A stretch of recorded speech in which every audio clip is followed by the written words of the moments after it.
Hello, welcome to the Exam 2 review. Let's go ahead and take a look at what we're going to kind of cover today.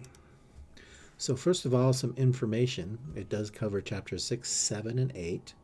The testing window, the new testing window, is going to be between 3 and 6 p.m. on Monday.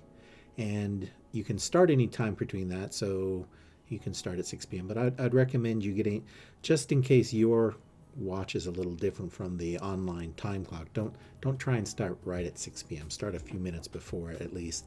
But once you start, it'll take an hour to take the test, or you'll be given an hour to take the test.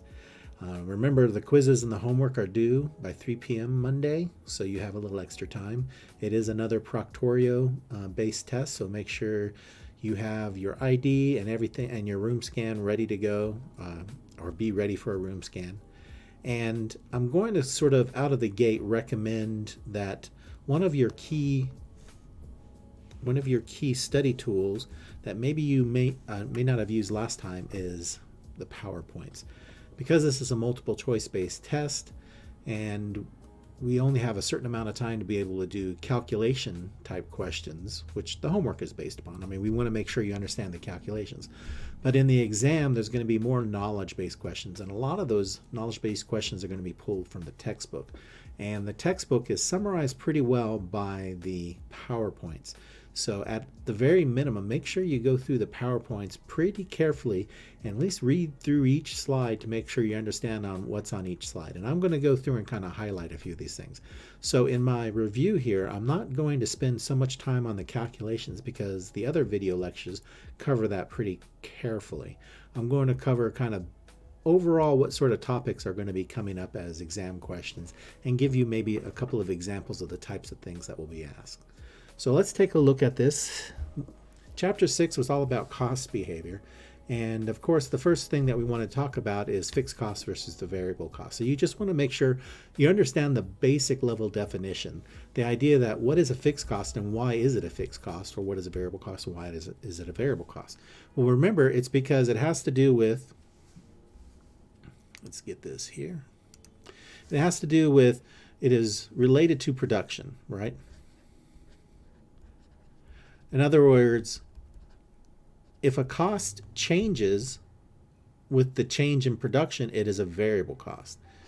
If it doesn't change, it's a fixed cost. So think of it, rent.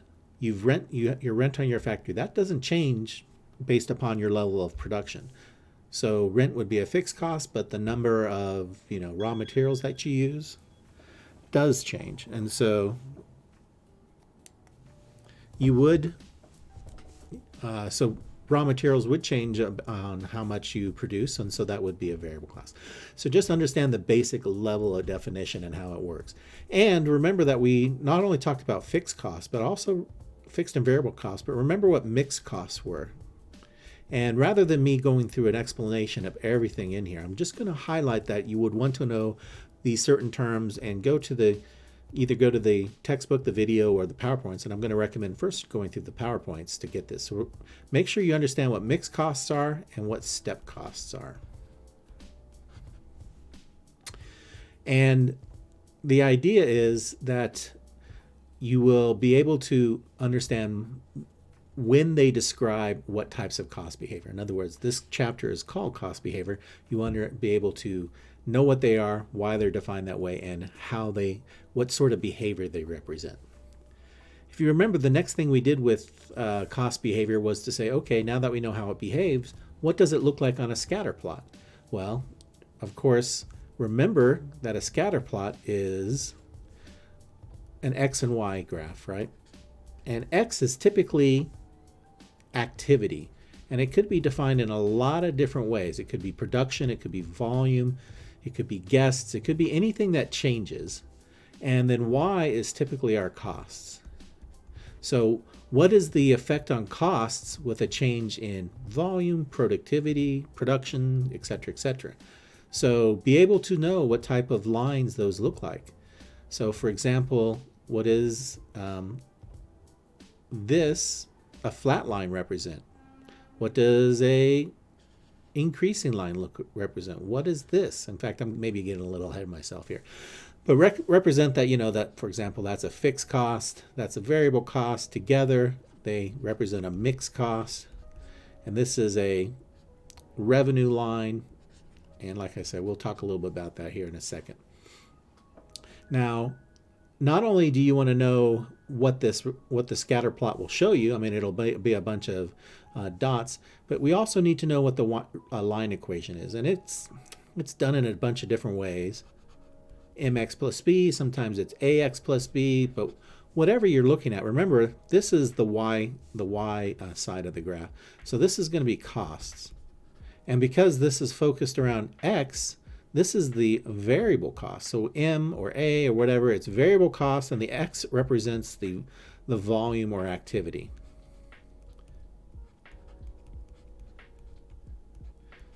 And b is the standalone. It's not affected by x. So this is the fixed cost. And we also kind of say sometimes that this is the intercept.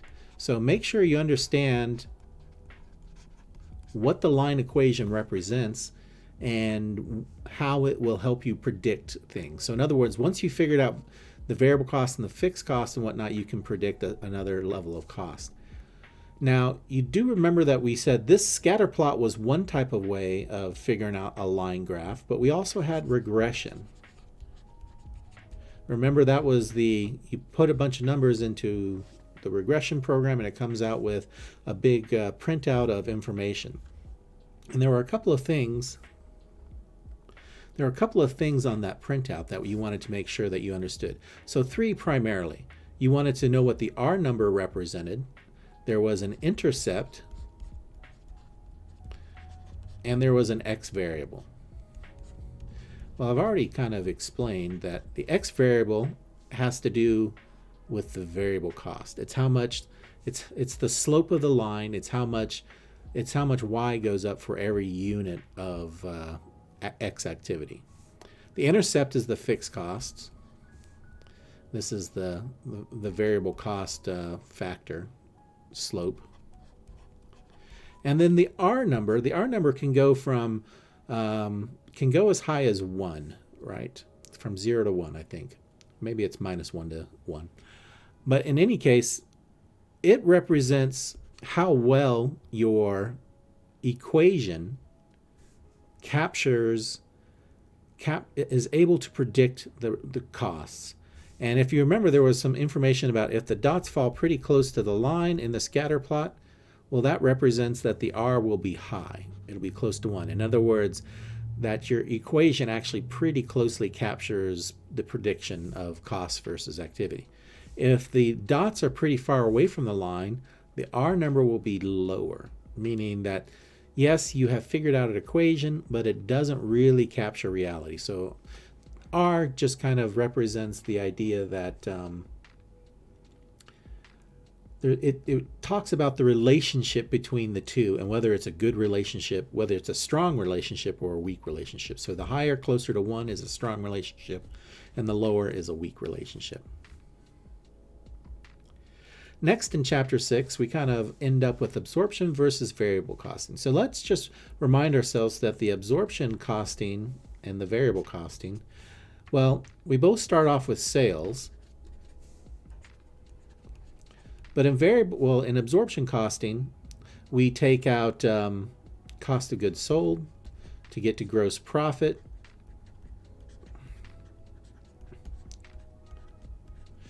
And then we take out period costs to get to operating income. Here on the variable costs, we take out all the variable costs to get to contribution margin, and we take out the fixed costs to get to the operating income.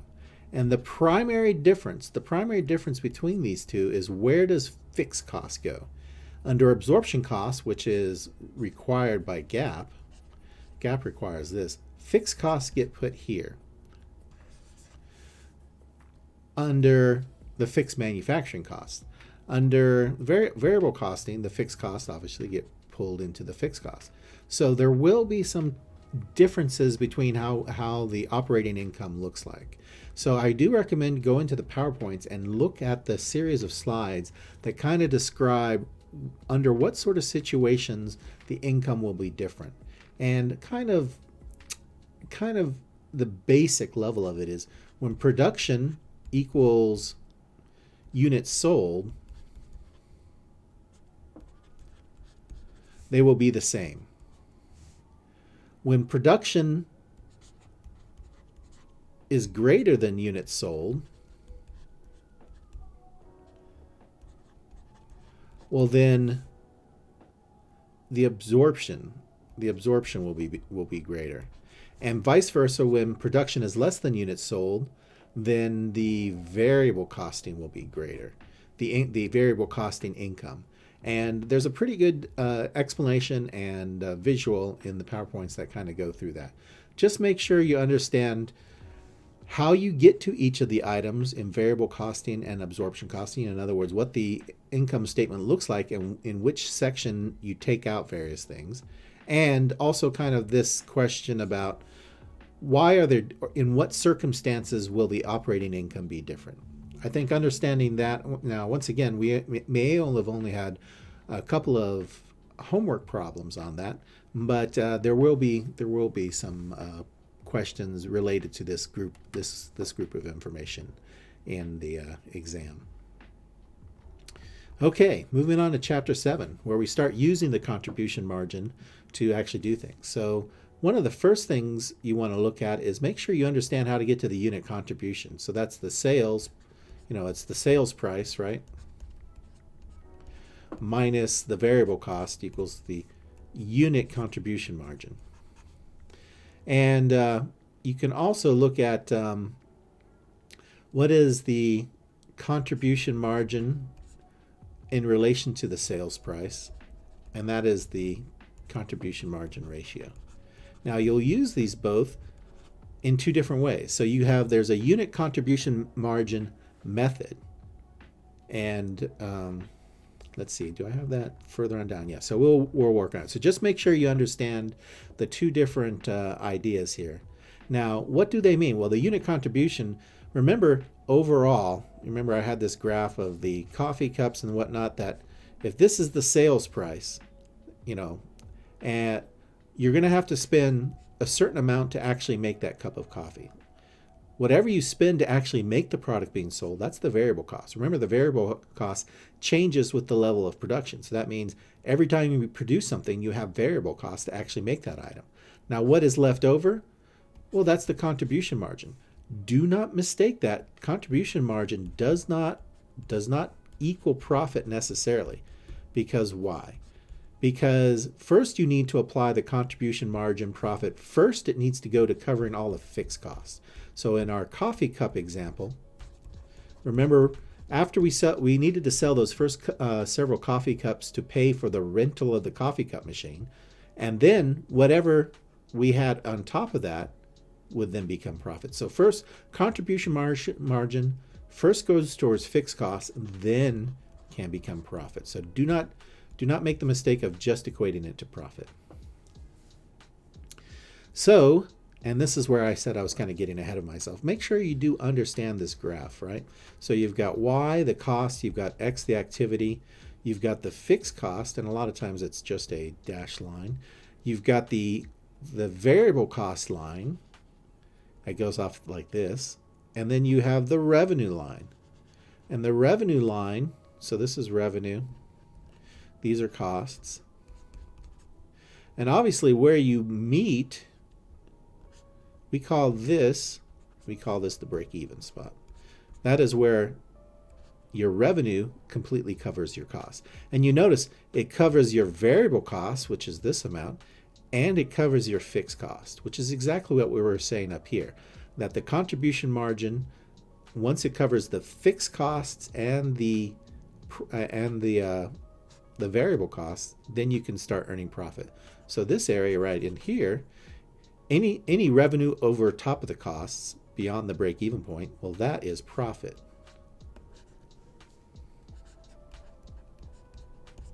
And then in this section, anything in here is loss. So understand why does it just hate horizontal lines? It just hates horizontal lines. Make sure you look at the graph and understand that this is the break-even price. This is the break-even amount, and you understand how this graph works. Okay, now moving on. Remember, we kind of alluded to it. We have break-even and we have target profit calculation, and we use the same equation to figure all of this out. So when we're talking about unit contribution margin, the method using that, we're usually talking about units. In other words, this formula figures things out in units. And what is that? It's your fixed cost, hates horizontal lines, divided by your unit contribution margin. So remember with the coffee cup, we said the coffee cup was $3. The variable costs were $2, and the contribution margin was $1, right? And our rental, our fixed cost, was $10. And so we said, well, it would take us selling 10 cups of coffee to be able to make that. And that's because selling 10 cups of coffee, we would make $30, but we'd spend $20 on the K-cups, but that would leave us with $10 left over to cover the cost in the rental.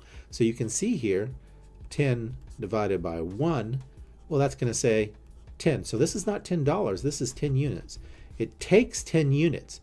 Now remember, you can always change. So this primarily, the unit contribution margin method primarily focuses on number of units, but you can always change the answer into what's the dollars.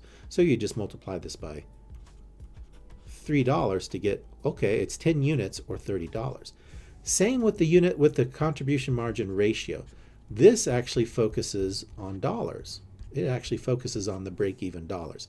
So we would say it is the fixed costs divided by the unit contribution margin ratio equals the break-even in sales. And here the ratio would be 1/3, right? It'd be 1 divided by 3. So we could do the same thing of 10 divided by 1/3. Well, that's going to be $30. And remember, you can go from break-even sales to units by just saying, okay, it's $30 and it's $3 per unit, so that will be 10 units.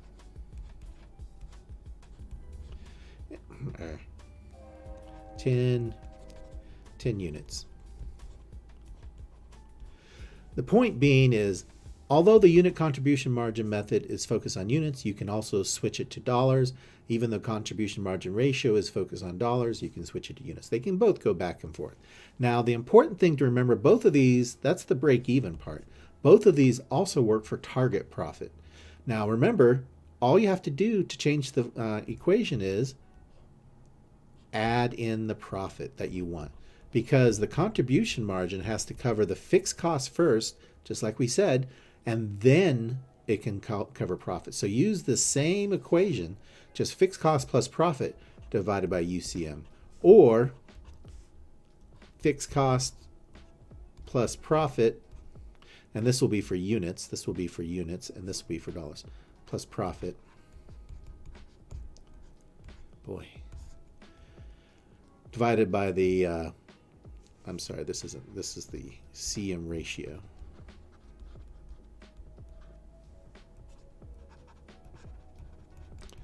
So we did a lot of work on this already, and this is just a review of it, but just make sure you understand which ones each are used for, and the fact that you can go back and forth, and the additional part of how do you calculate in the profit. Now, while it seems to be in every textbook, there will be a question on margin of safety and independently on operating leverage. Just make sure you understand kind of the purpose of them and how you get them. They're typically not overly complicated. Just remember, margin of safety is the number of units over break even. Or it could be the number of dollars over break even sales. So the idea is you'll have to figure out break even, then you'll have to figure out the total, and then figure out the difference between the two. Operating leverage is the let's see, it is contribution margin divided by the operating income. That is the, and so once again, you'll still have to learn everything we learned above about how to figure out contribution margin and apply it to the operating income. So just be aware of it. Read the kind of, I guess, PowerPoint definitions of where they're used and whatnot, and just realize the rather basic equations, but you'll just make sure that you do have those ready. Okay. Now, I would say, to me, one of the most, I don't want to say fun because it may not be fun for you, but fun for me, I think the most interesting parts of the textbook is this chapter 8, because these seem like real world questions. Should I take on this special order? Should I discontinue this product line? How would I even go about making those decisions? And this is why we call these are important short-term decisions. So when we were studying contribution margin and the cost volume profit, it wasn't just to study them, it was to be able to answer these bigger questions. So the initial kind of simple questions is, what is our break even? Well, that is a pretty interesting question to be able to answer if you're running a business. But then here are some scenarios, and we're going to cover, I think it's like five scenarios, and there will be a question on each scenario. So understand the basics of how to do each of these scenarios. So before we get there, let's take a look at kind of what is the primary thing. Make sure you read the PowerPoint and listen to the videos, and understand that whenever we're going to do these decision making, it's two things. There are two or more scenarios or outcomes that we're looking at, right? And we're going to be comparing the information that is different between them. So any information that is relevant is information that is different. It is different between the two outcomes. Anything that is the same is not relevant. And this becomes very important because some information that you might think is, oh, I should include that, actually we do not include. So just be aware that relevant information plays a big part in all of these scenarios. And go through and make sure you understand the examples. There are some other definitions like sunk costs. Those are costs that you have paid in the past but don't really matter to you going forward. They're historical costs that are typically irrelevant. Also understand the idea of what an opportunity cost. That is something that that was foregone because you chose a different path. So just make sure you understand those definitions in case they come up. They won't come up for everyone, but I think just the whole definitional part of relevant information kind of includes these big concepts. Also, I think there is some information about what type of pricing system, right? So we have two different pricing systems. And although we focus mostly on one, just make sure you understand how they work. So price taker, what they call a price taker, meaning you have a relatively common product that lots of people make. Think about cereal or think about light bulb, something that, in other words, the market determines the price, right? So you will figure out, okay, as a price taker, you will have to use target costing. And there's a good example in the PowerPoint of how to go about figuring out target costing. If you have a unique product or one that you can charge, there's not something exactly the same, or you have some additional benefit to yours. And in the homework, I think we looked at a ski resort that had a good reputation. You can be a price, what do they call it? Not giver. I think they call it a price setter maybe? A price setter. I don't know why that's blinking. And when you do that, you use cost plus pricing. So just make sure you go through and understand what are the different ways figuring out the pricing under a target costing scenario and a cost plus. And like I say, there's two really good short examples in the PowerPoint. Just make sure you understand the difference of when you use each of these and how they kind of work. Okay. So I'm going to kind of go through, and we're not going to work a problem in each of those. That's what the homework was for, working those problems. But I'll just kind of mention the overall main point of each of these. So once again, relevant costs come into play with special orders. And typically, fixed costs are not relevant. Meaning a lot of times someone comes in and says, I will offer to, I want to have a special order. Do you have capacity? You would take a look at, see if you had capacity. And if you had capacity, you would compare typically the costs from what you're making right now versus theirs, except you would not include the fixed cost. And the reason being is because your fixed cost under your current production system has already been allocated to your initial current production. So anything extra, well, your fixed costs aren't essentially covered. Therefore, you will really just need to cover your variable costs. So you would compare things on a basis of the variable cost, and then make a decision up or down whether or not there's an increase to income or decreased income based upon variable costs. Now, there are a couple of, it's not always a straight variable cost to a special price. There may be a couple of other little things, and we gave some examples in the homework, but just realize that that's the primary thing. Under discontinued product line, one of the important things that we learned in discontinued product line was not to focus on the operating income only. You have to go through and you have to look at the contribution margin for each production line, for each product line. So even if something has a negative, even if it has a negative operating income, it could still have a positive contribution net. So it could have a negative operating income, but also a positive contribution margin. But you would want to keep that, because at least it's contributing to paying for your fixed costs. Now, there will be information in the text about what are the avoidable costs. And so you will want to make your decision between the two outcomes on what costs change. If it says, if you get rid of the product line, you cannot avoid any of these costs, well, then the fixed costs stay the same between the two things. Therefore, they're irrelevant. And you would say, okay, well, it's the variable cost or the contribution margin. But if you can avoid some fixed costs, well, then that would change the calculation. You would go through just like we did in the homework and say, okay, if I can avoid these costs, well, then that may or may not allow us to discontinue the line. But the first thing is focus on the contribution margin instead of the operating income, and then look at the rest of the text to understand what are the avoidable costs or the non-avoidable costs. It'll kind of give you an indication of what is avoidable and not avoidable. And just review the video section on the discontinued product line, because I think we give 3 examples in that video. Again, look at this. Where these all come from, I am not sure. I check it before every. So the constrained resources.